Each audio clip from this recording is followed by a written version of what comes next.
নেপালের আকাশকে বিশ্বের অন্যতম ঝুঁকিপূর্ণ যাত্রাপথ হিসেবে ধরা হয়। পাহাড় ঘেরা আকাশপথ, খারাপ আবহাওয়া এ জোনকে সবসময় বিপদের মুখে দাঁড় করিয়ে রাখে। পরিসংখ্যান বলছে নেপালে প্রতি বছর অন্তত একটি করে বিমান দুর্ঘটনা ঘটেছে। ১৯৬২ সাল থেকে ২০২৪ সাল পর্যন্ত ৭৩টি বিমান দুর্ঘটনা ঘটেছে দেশটিতে। এসব ঘটনায় মৃত্যু হয়েছে ৯৫০ জনেরও বেশি মানুষের। এতগুলো দুর্ঘটনার বেশিরভাগই সাক্ষী হয়েছে নেপালের অভ্যন্তরীণ বিমান সংস্থাগুলো। অভিযোগ রয়েছে একই বিমান সংস্থার বিমান বারবার দুর্ঘটনায় পড়ার পরও নেপালের সরকার তেমন কোনো উদ্যোগ নেয়নি। ১৯৯১ সালের পর নেপালে বেসরকারি বিমান সংস্থার দরজা খুলে দেওয়া হয়। ২৫০টিরও বেশি ডিজাইন অপশন নিয়ে ওয়ালটন স্মার্ট ফ্রিজ, বোঝে আপনার প্রয়োজন। এতে নেপালের পর্যটন ও যাতায়াত খাতে গতি এসেছে ঠিকই, কিন্তু বেড়েছে বিপদও।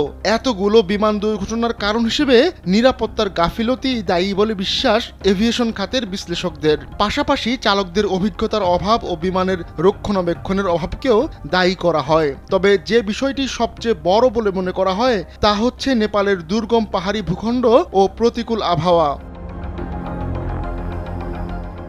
নেপালের বেসরকারি বিমান সংস্থাগুলোর বিমান বেশ পুরনো।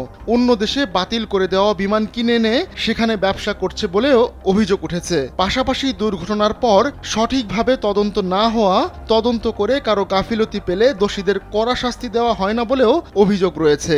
এসব কারণে ২০১৩ সালের ডিসেম্বরে ইউরোপিয়ান ইউনিয়ন নেপালের সব বিমান সংস্থাকেই নিষিদ্ধ করে। তারপরও পরিস্থিতির বদল হয়নি। জীবনের ঝুঁকি নিয়েই চলছে বিমান যাত্রা। নেপালে কেন এত ঘন ঘন বিমান দুর্ঘটনা হয় তা নিয়ে এক প্রতিবেদনে সিএনএন জানায়, বিরূপ আবহাওয়ার পাশাপাশি দেশটির বিরূপ ভূগঠনও এ সমস্যার একটি অংশ।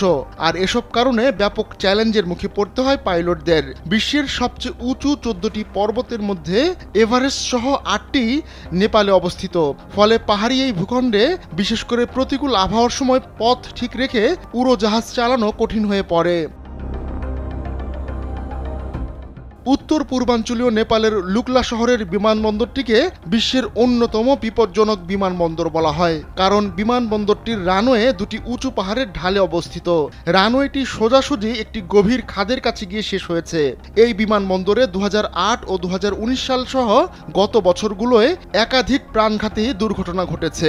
তবে সাম্প্রতিক বছরগুলোতে নিরাপদ উড্ডয়নের মানদণ্ডে উন্নতি করেছে নেপাল। কিন্তু বুধবারই আরেকটি বিমান দুর্ঘটনার সাক্ষী হয় দেশটি।